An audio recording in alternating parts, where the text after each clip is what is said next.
राम राम राम राम राम राम राम राम राम नारायण नारायण। संबंध। अब भगवान आगे के 3 श्लोकों में अपना उदाहरण देकर लोक संग्रह की पुष्टि करते हैं। न मे पासे कर्तव्यम् तेषु लोकेषु किञ्चन नानवाप्तमवाप्तव्यम् वर्त एव च कर्मणि। 22वां श्लोक।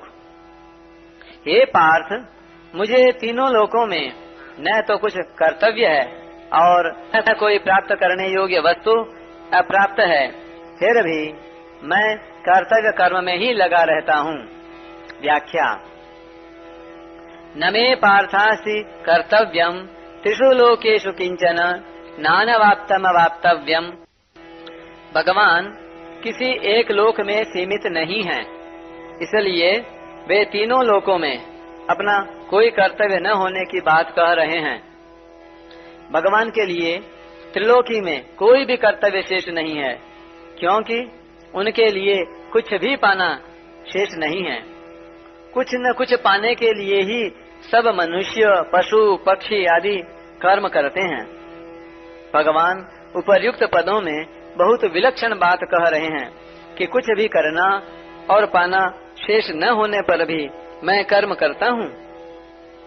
अपने लिए कोई कर्तव्य न होने पर भी भगवान केवल दूसरों के हित के लिए अवतार लेते हैं और साधु पुरुषों का उद्धार, पापी पुरुषों का विनाश तथा धर्म की संस्थापना करने के लिए कर्म करते हैं। अवतार के सिवाय भगवान की सृष्टि रचना भी जीव मात्र के उद्धार के लिए ही होती है। स्वर्गलोक पुण्य कर्मों का फल भुगताने के लिए है और 84 लाख योनियां एवं नरक पाप कर्मों का फल भुगताने के लिए है। मनुष्य योनि पुण्य और पाप दोनों से ऊंचे उठकर अपना कल्याण करने के लिए है। ऐसा तभी संभव है जब मनुष्य अपने लिए कुछ न करे। वह संपूर्ण कर्म स्थूल शरीर से होने वाली क्रिया, सूक्ष्म शरीर से होने वाला चिंतन और कारण शरीर से होने वाली स्थिरता केवल दूसरों के हित के लिए ही करे, अपने लिए नहीं। कारण कि जिनसे सब कर्म किए जाते हैं वे स्थूल, सूक्ष्म और कारण तीनों ही शरीर संसार के हैं, अपने नहीं। इसलिए कर्मयोगी शरीर, इंद्रियां, मन, बुद्धि, पदार्थ आदि संपूर्ण सामग्री को जो वास्तव में संसार की ही है, संसार की ही मानता है और उसे संसार की सेवा में लगाता है। अगर मनुष्य संसार की वस्तु को संसार की सेवा में न लगाकर अपने सुख भोग में लगाता है तो बड़ी भारी भूल करता है। संसार की वस्तु को अपनी मान लेने से ही फल की इच्छा होती है और फल प्राप्ति के लिए कर्म होता है। इस तरह जब तक मनुष्य कुछ पाने की इच्छा से कर्म करता है तब तक उसके लिए कर्तव्य अर्थात करना शेष रहता है। गंभीरता पूर्वक विचार किया जाए तो मालूम होता है कि मनुष्य मात्र का अपने लिए कोई कर्तव्य है ही नहीं।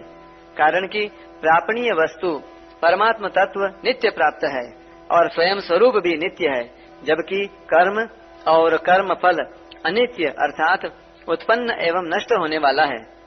अनित्य कर्म और फल का संबंध नित्य के साथ यानी स्वयं के साथ हो ही कैसे सकता है। कर्म का संबंध पर से यानी शरीर और संसार से है, स्व से नहीं। कर्म सदैव पर के द्वारा और पर के लिए ही होता है, इसलिए अपने लिए कुछ करना है ही नहीं।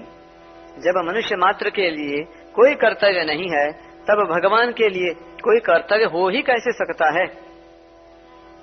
कर्मयोग से सिद्ध हुए महापुरुष के लिए भगवान ने इसी अध्याय के 17वें 18वें श्लोकों में कहा है कि उस महापुरुष के लिए कोई कर्तव्य नहीं है, क्योंकि उसकी रति, तृप्ति और संतुष्टि अपने आप में ही होती है। इसलिए उसे संसार में करने अथवा न करने से कोई प्रयोजन नहीं रहता तथा उसका किसी भी प्राणी से किंचन मात्र भी स्वार्थ का संबंध नहीं रहता। ऐसा होने पर भी वह महापुरुष लोक संग्रहार्थ कर्म करता है। इसी प्रकार यहाँ भगवान अपने लिए कहते हैं कि कोई भी कर्तव्य न होने तथा कुछ भी पाना बाकी न होने पर भी मैं लोक संग्रहार्थ कर्म करता हूँ। तात्पर्य है कि तत्वज्ञ महापुरुष की भगवान के साथ एकता होती है। मम साधर्म्य मागतः, जैसे भगवान त्रिलोकी में आदर्श पुरुष हैं, ऐसे ही संसार में तत्वज्ञ पुरुष भी आदर्श हैं। वर्त एव च कर्मणि, यहाँ एव पद से भगवान का तात्पर्य है कि मैं उत्साह एवं तत्परता से आलस्य रहित होकर सावधानी पूर्वक सांगोपांग कर्तव्य कर्मों को करता हूँ। कर्मों का न त्याग करता हूँ न उपेक्षा। जैसे इंजन के पहियों के चलने से इंजन से जुड़े हुए डिब्बे भी चलते रहते हैं, ऐसे ही भगवान और संत महापुरुष जिनमें करने और पाने की इच्छा नहीं है, इंजन के समान कर्तव्य कर्म करते हैं, जिससे अन्य मनुष्य भी उन्हीं का अनुसरण करते हैं। अन्य मनुष्यों में करने और पाने की इच्छा रहती है। ये इच्छाएं निष्काम भाव पूर्वक कर्तव्य कर्म करने से ही दूर होती हैं।